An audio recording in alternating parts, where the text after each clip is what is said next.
regardless of how you feel about the Affordable Care Act, its effect on premiums this year is modest. So that's the assessment of the people who did the survey. But premiums went up. Actually, they went way up.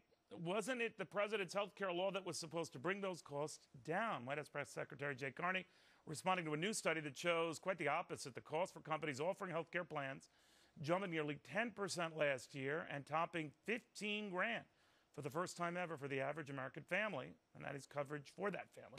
Betsy McCaughey has been warning about this from the very beginning. She's the only person in the country, only one, who has read the entire health care law. Not only because she's very, very smart, but she's a speed reader.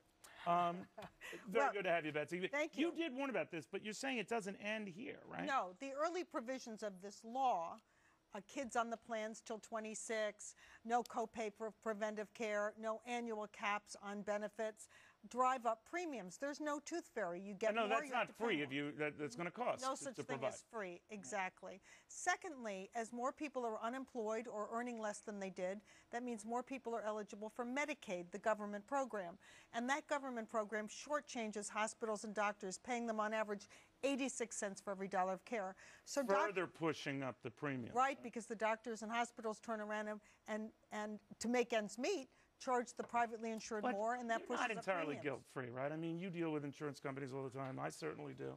No fun. No fun, and I think a lot of them could be taking advantage of this, don't they? Possibly, but the really big hikes are coming in 2014 for two similar reasons. One is this Obama health law vastly expands Medicaid to 31% of the non-elderly population, and with that huge increase in enrollment. From what? Well, it will be up to 75 to 80 million people will be on Medicaid starting in 2014. Who's going to pay for that? 2/3 of the currently uninsured. You will in your premium, because once again... Can't I just leave the bill with Hannity? I mean, good idea. Because of the cost shifting I just described. And secondly, employers will have to provide that essential benefit package beginning in 2014. Some worse is yet to come. The health care law is the reason? Well, many employers, half according to McKinsey & Company survey, will opt to pay the $2,000 annual penalty, a mere pittance compared with the cost of this mandated benefit package. Are you covered for suicide? That's a gruesome question, isn't it? Yeah, it is. Don't good consider to know if it. you are. All right. Well.